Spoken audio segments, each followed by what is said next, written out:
Good morning, lovely people. So I was just thinking of doing a deck interview and I thought, why not bring you all along with me? I won't go into depths. I'll look at it afterwards. But yeah, so it's Sue's Crystal Wolf from Crowfire Talk. And this deck is very, very special to me, which is weird because I sold it. So I bought this when it first came out, and I've no clue when that was. So let's have a look when this was first published. Oh, this has got 2002, so that would be about right. First edition, 2002, 6th printing. So, do you know what? I reckon I got it before. Oh, I don't know. Anyway, so I bought this tarot because I had Anna Franklin's herb craft book, which I've still got and I love. And I adored these cards, but I still stuck with my usual Sacred Path cards and medicine cards, which I've discussed on here before. Sorry if the table is juggling. Juggling? It's not juggling at all. That would be quite fascinating to see a table juggle. It's jiggling and moving. So I do apologise. This table is not as stable. It's not a stable table. I don't know what's happening to me this morning. So anyway, I sold this deck. And I was in Glastonbury, and there's a new little tarot shop in Glastonbury. Lovely ladies run it. And I saw this on the shelf, and it was in the most battered box you've ever seen. The box was, yeah. And so hence the price, which was fantastic. So I thought, I'm going to get it again. And I wondered about Glastonbury thinking, shall I get it? Shall I not get it? What shall I do? And eventually, after lunch, I went back to the shop. And the lady said, sit down at the table and look through it and see what you think. So I started looking through the cards and that was it. I was like, oh my God, why on earth did I sell this deck? Because I just love it. I think it was one of the first decks that used like photography. I'm not sure. But yeah. So I loved it. Bought it, brought it home, so excited with it, and just stuck it on my shelf. Almost like I just had to have it again, and why did I get it, out of my collection? So, but this morning I woke up going, do a deck interview, or someone whispering in my ear, do a deck interview with that Sacred Circle Tarot, and then you can start using them. So I've obviously been waiting. I got them, I think it was January, February. So they've been sitting here a while, but a lot's been going on anyway. So I'm going to put them all up, right? Some people wouldn't, probably. But I don't... I don't read reversed cards as such. I'm going to take my arms off the table because that's what's shaking it. I read all aspects of the card within the reading. So I will think of, well, is that upright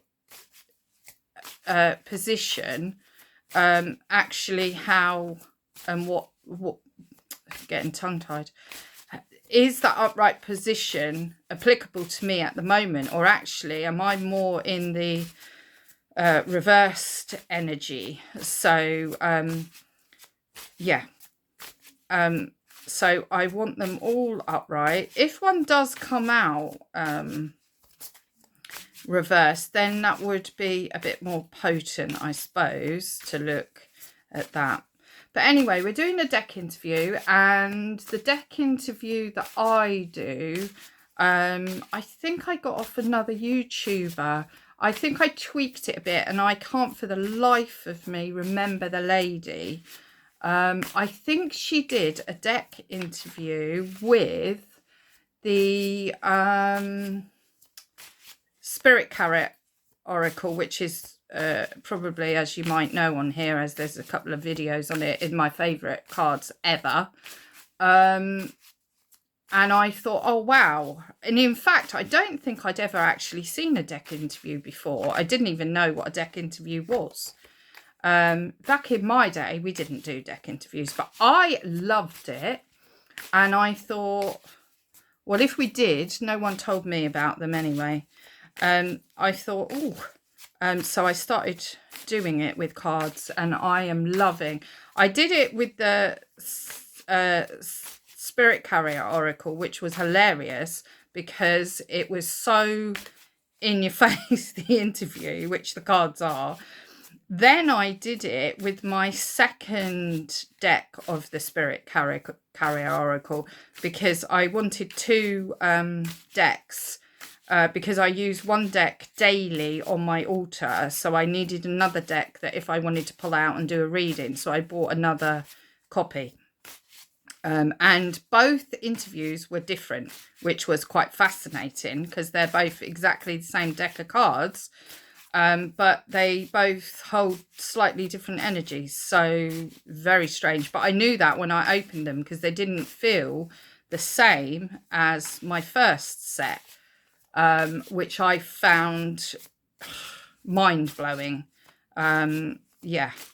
So I suppose it's just all the energies that intermingle with different things. And the first Spirit Carrier Oracle I bought was from the Kickstarter campaign, and then the second was the second printing, and they do feel different, and they're exactly the same, and they're both fantastic, but they do feel different. So this deck, when I picked them up in the shop, I almost felt like this was my original set of cards, which was strange. And I mean, it could be. There's no reason why it couldn't be. Yeah.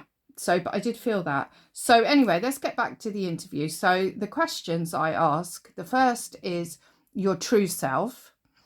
Obviously, I'm asking the cards, if you haven't seen a deck interview. Your uniqueness, your strengths. What are you avoiding? First impression of me, your task, partnership, what needs maintaining, your deep knowledge, and the overall outcome. So that's what we're going to ask these cards and see what they say. So, like I say, I'm not going to go into what I think they mean. I just wanted to do it on camera because I thought it'd be interesting for some people. Right, I'm gonna, what I do, I shuffle and then I split the deck into three. It was how I was taught back a million years ago. Then I pick up the pile that speaks to me the most. It's this, and then I just put it back together. And then I'm going to lay out 10 cards, and I'm not sure you're going to see all of them. 1, 2, 3, 4. Let's move that. 1, 2, 3, 4, 5, 6, 7, 8, 9, 10. Sometimes when I do it, I shuffle and then I fan out and then I say the question again and I pick it out. This time it felt like it needed to be done this way. I always go with what my intuition says. So it's not always the same for me how I do things. I like that. I think that's possibly being an eclectic practitioner. I'm not bound by the rules of always doing it that way. Oh my God, if I haven't done it that way, it can't be right. It's like when the card's falling out. I know a lot of people read a card that falls out. I near enough always put it back in the deck. I don't read cards that fall out. But sometimes I do. If it falls out and I think, oh my God, I need to see what that card is. So this deck's true self is, oh,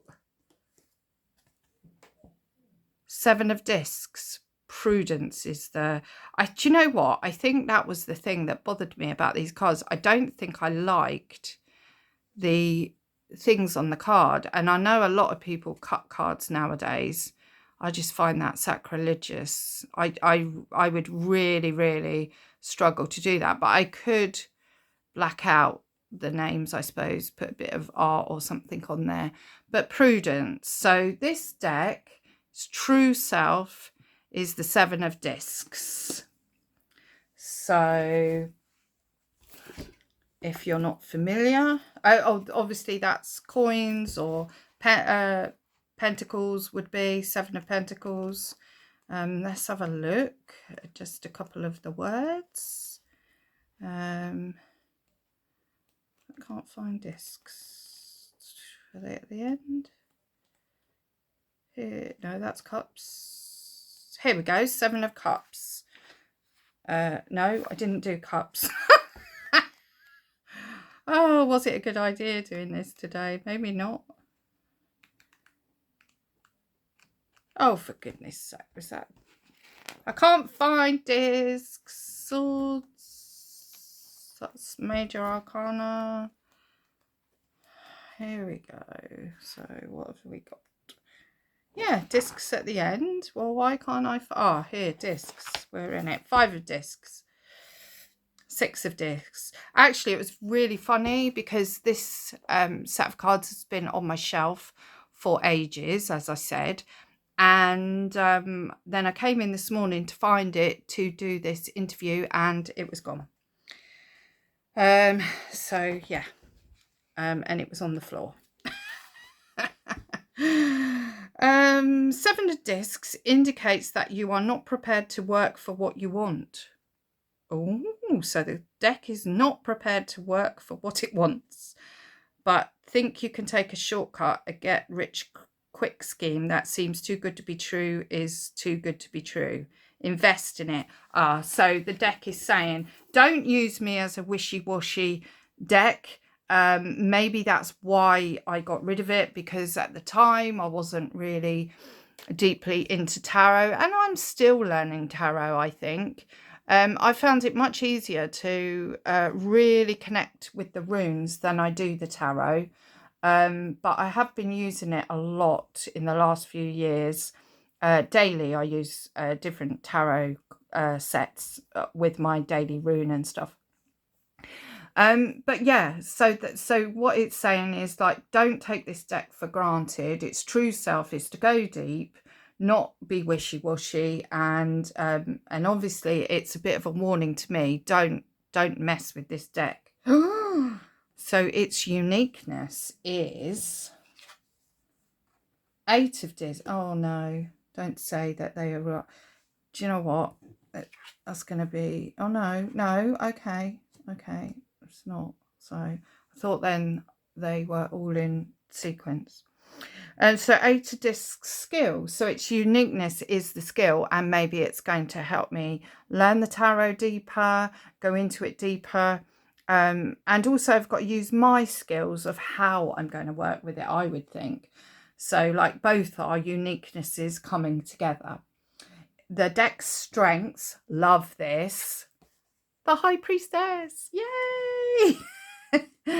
So intuition, deep intuition. It is a deep deck, and you know, if I'm going to really work with it properly, I'm going to get a lot from it, and that's its strength, to open up that intuition, and that maybe it's saying more of like, don't actually take the general meanings of the tarot, but to go deeper and use my seership and stuff to really go deep.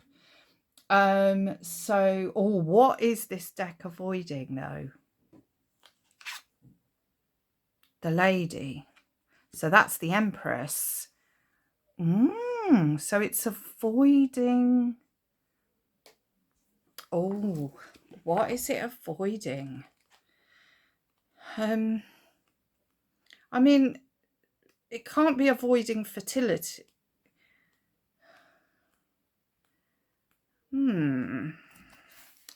I don't know. Mothering. We only need that one word, don't we? It's not going to mother me. It's not going to go, there, dear. All is well. It's like when you do the cards and the tower comes out and you go, fuck it. Oh, excuse my language. But I'm very, very vocal. If that offends anyone, I'm sorry. You'll probably hear swearing on this channel. Yeah.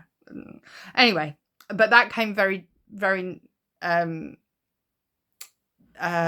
strong through me, almost like I wasn't saying that. It was like, you know, we're not gonna pussyfoot around you. You're not gonna get all comforty and lovely. There, dear. Let me mother you and look after you. It's going to be, you know, you'll get it. And if the tower comes out, then, you know, don't try and pull it back in the deck and shuffle again. It's the tower. That is it. Get on with it. Let's sort yourself out. So it's very much avoiding, nice, gentle. No wonder I sold these cards. First impression of me. This is the one no one ever wants to look at. What does this deck think of me? They probably think that I need mothering.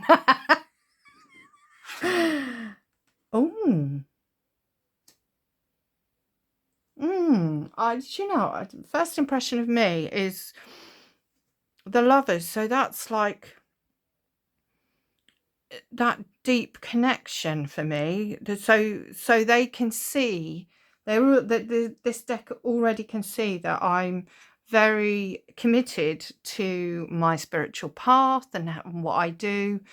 And to be honest, I don't really want to be mothered particularly.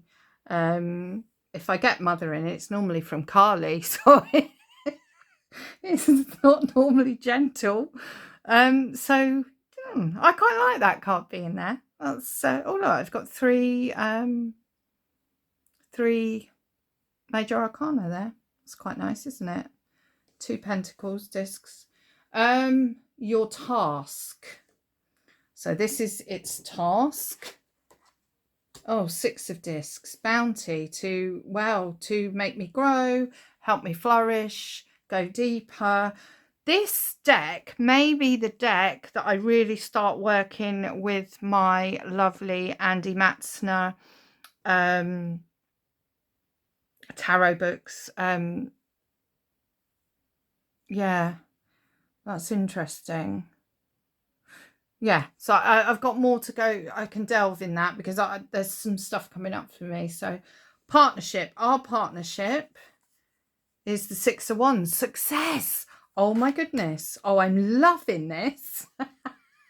I really like this. This is nice.